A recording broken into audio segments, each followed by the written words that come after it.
اسمعوا ماذا فعل الوهابية. سنو کیا کیا وہابیوں نے. احدثوا امورا كثيرة جديدة ولم يقولوا عنها انها بدعة. انہوں نے خود بہت سے نئے نئے کام رائج کر دیے جو نہ سرکار اور صحابہ کے زمانے میں تھے، تو اس کو وہ کیوں نہیں کہتے کہ یہ بھی گمراہی ہے. انشأوا واخترعوا اذاعة القرآن الكريم. اب انہوں نے بنا لیا کہ وہ قرآن مجید کو ریکارڈنگ کے ذریعے سے سناتے ہیں. انشأوا وابتدعوا اذاعة السنة الشریفہ. چینل بنا لیا کہ جس پر ہر وقت وہ آقا کی حدیثیں سناتے ہیں. اذنوا بمکابر الصوت. اور اب اذان جو کہی جاتی ہے وہ لاؤڈ اسپیکروں پر کہی جاتی ہے.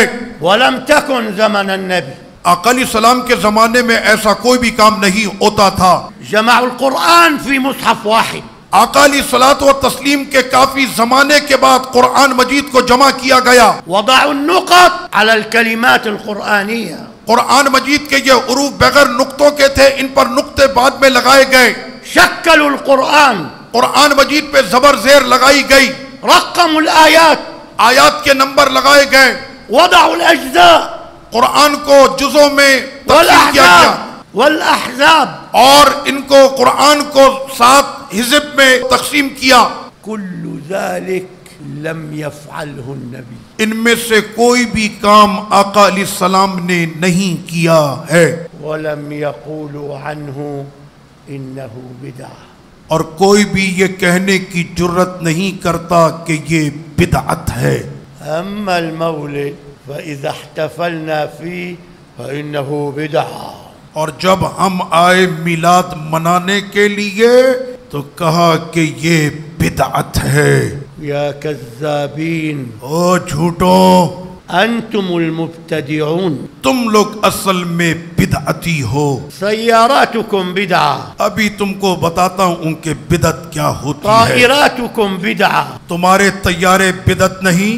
اضویتکم بدعہ. تمہاری مسجدوں میں لگی لائٹیں بدعت نہیں. مآذنکم بدعہ. تمہارے یہ اونچے اونچے مینارے بدعت نہیں. ثم تقولون ان المولد. اور اب بدعہ. صرف میلاد شریف پر آتے ہو کہ بدعت ہے.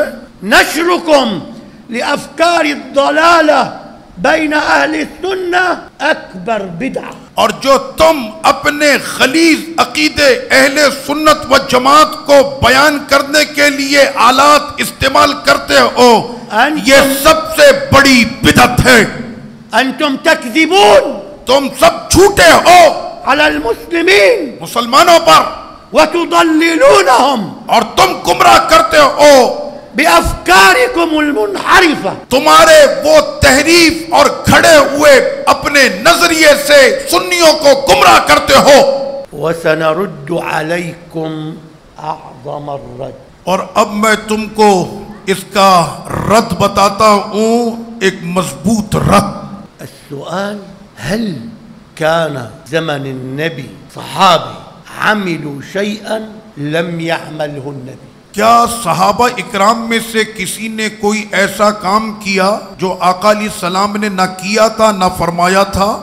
هذا صحابي يصلي خلف سيد الكائنات. صحابی آقا علیہ السلام کے پیچھے نماز پڑھ لیں.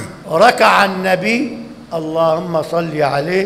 آقا علیہ الصلوۃ والسلام نے رکوع فرمایا. ثم رفع رأسه. اور اس کے بعد آقا علیہ الصلوۃ والتسلیم نے اپنے سر انور کو اٹھایا. وقال سمع الله لمن حمده. اور آقا علیہ السلام نے اس وقت فرمایا سمع اللہ لمن حمدہ. فقال صحابی. تو صحابی نے اب کہا ربنا ولک الحمد حمدا کثیرا طیبا مبارکا فی. تو صحابی نے کہا ربنا ولک الحمد حمدا کثیرا طیبا مبارکا فی. هل سمع هذه الصيغة من النبی. کیا انہوں نے یہ الفاظ آقا علیہ الصلوۃ والسلام سے سنے تھے؟ لم يسمع. نہیں. اخترعها ابتدعها من نفسه. انہوں نے اس کام کو رائج کیا، یہ نیا کام انہوں نے شروع کیا اپنی طرف سے. لما انتهت الصلاة جب نماز آقا علیہ السلام نے مکمل فرما لی قال السيد الأعظم اللهم صل عليه تو اس وقت میں سید الاعظم صلی اللہ علیہ وسلم نے ارشاد فرمایا آپ بھی درود شریف پڑھ لیں. قال من المتكلم فرمایا یہ دوران نماز بات کس نے کی تھی؟ مين اللي حكى هالعبارة کس نے یہ عبارت ربنا ولک الحمد کی پڑھی تھی؟ قال أنا صحابی نے کہا جی میں نے. قال رأيت 37 ملكا يبتدرونها كل يريد أن يكتبها عنده. تو آقا علیہ السلام نے فرمایا کہ میں نے دیکھا کہ تم نے جو یہ نیا کام کیا 30 فرشتے تجھے گھیرے ہوئے تھے اور تیری نیکیوں کو لکھ رہے تھے. على قول الوهابية مبتدع. یہ ہے وہابیوں کا من گھڑت کہنا، بدعت کر دی، آثم گناہگار ہے. قال الوهابية النبي أقرها. آقا علیہ الصلوۃ والتسلیم نے اقرار کیا کہ نہیں؟ النبي أقرها. سرکار علیہ السلام نے اعتراف کیا. فقالوا لهم هل أقرها قبل أن تكتبها الملائكة أم بعد ما كتبتها الملائكة؟ تو یہ بتائیں کہ جو فرشتوں نے نیکیاں لکھی وہ حضور کی بشارت سے پہلے لکھ لی تھی کہ بعد میں؟ ما فهم. نہیں سمجھے؟ فرشتے نیکیاں پہلے لکھ چکے تھے، اس نیکی کا ذکر حضور نے بعد میں کیا. هذا الصحابي إذا مات على رأي الوهابية آثم وعاصم. اب اگر وہابیوں کی رائے لے لی جائے کہ ہر نیا کام گمراہی ہے تو جیسے ہی صحابی نے یہ پڑھا تھا اور اسی وقت میں ان کا اگر وصال ہو جاتا تو یہ وہابی تو کہتے کہ وہ بھی گناہگار ہو کر دنیا سے گئے معاذ اللہ. لأنه اخترع شيئا جديدا. اس لیے کہ اس صحابی نے ایک نیا کام شروع کیا تھا. لكن الملائكة كذبتهم. اب اگر یہ بات ان کے نظریے کے مطابق مان لی جائے تو پھر تو جھوٹ کی تہمت فرشتوں پہ جائے گی کیونکہ انہوں نے نیکیاں لکھ دی تھیں. كتبوا له وهي أمر جديد. اور وہ نیکیاں لکھ چکے تھے حالانکہ یہ نیا کام تھا. مثال آخر ایک اور مثال دیتا ہوں لتعلموا أن الوهابية قوم ضلال. تاکہ آپ کو پتہ چل جائے ایک اور مثال سے کہ یہ جو وہابی قوم ہے یہ خود سب سے بڑی گمراہ کن ہے. لا يفهمون النصوص الشرعية على حقيقتها. یہ قرآن و حدیث کی جو اصل نصوص ہے سمجھ ومجھ ہے نہیں، ان کو ایسے ہی شروع ہو جاتے ہیں. سیدنا بلال قولوا رضی اللہ عنہ. سیدنا بلال آپ لوگ سب ان کے لیے کہیں رضی اللہ عنہ. قال له سیدنا النبی اللہم صل علیہ.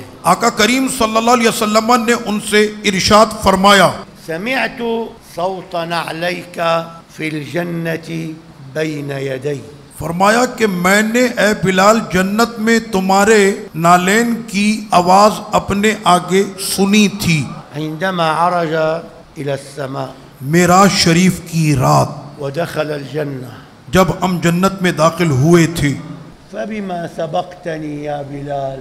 تو وہ تمہارا کون سا عمل ہے کہ جس کی وجہ سے تمہاری یہ آواز نالین کی ہمارے آگے آ رہی تھی؟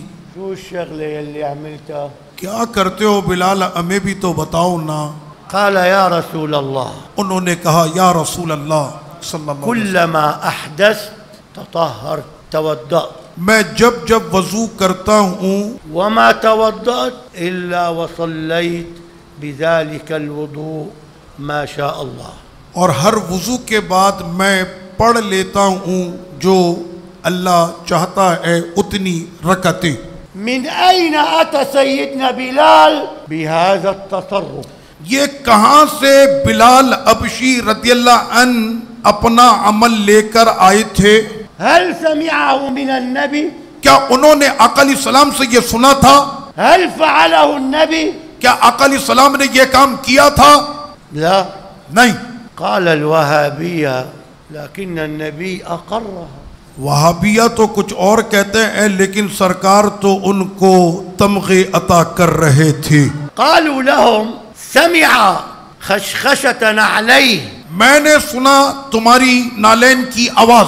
قبل الإقرار أم بعده؟ یہ بتائیں کہ آقا نے جو بلال حبشی کو مقام دیا وہ بیان کرنے کے بعد دیا یا بیان سے پہلے یہ مقام ان کو مل چکا تھا؟ بعده. آقا علیہ الصلوۃ والتسلیم نے تو بعد میں یہ ارشاد فرمایا. إذن اخترعها من نفسه. تو پتہ یہ چلا کہ بلال حبشی نے یہ کام اپنی مرضی سے کیا تھا. ابتدعها من نفسه. انہوں نے یہ نیا کام اپنی مرضی سے شروع کیا تھا. لماذا أيها الوهابية تو کیا بات ہے او وہابیوں؟ تقولون لا تجتمعوا على المولد؟ کیوں تم کہتے ہو کہ میلاد شریف کے اجتماعات نہیں ہونے چاہیے؟ أنت باسم البدعة تبعد المسلمين عن سيدنا محمد. تم اور سب سے بڑے بدعتی کہ تم اپنے نبی کی محبت میں جمع ہونے والوں کو منتشر کرتے ہو عن ذكر حياته ومجاهداته، تاکہ لوگ آقا کی سیرت طیبہ سے آشنا نہ ہو سکیں.